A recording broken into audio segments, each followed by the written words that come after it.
Radio YTV vám přeje veselé Vánoce a šťastný nový rok. Už si to povedal všetko za mňa. Ja tiež súhlasím. Mafus? Níž?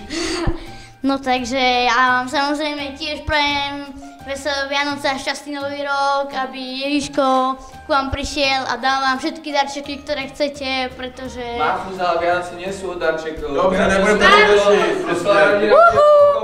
Jo. Tady Viktoria, řekni něco inteligentního. Takže nič, dobre. Dobré.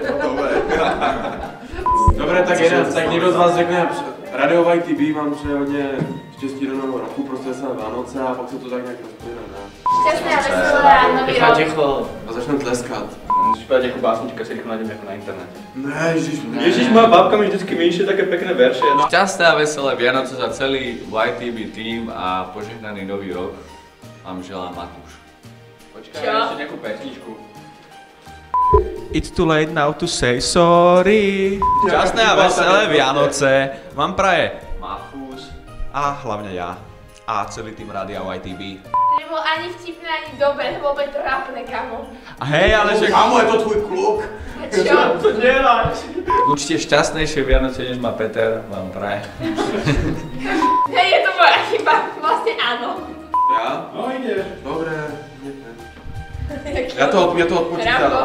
Rambo. Mama Rambo. Jedem. Díky. Takže 3, 2, 1. Takže hodně štěstí do nového roku vám přeje Radio YTV a super Vánoce.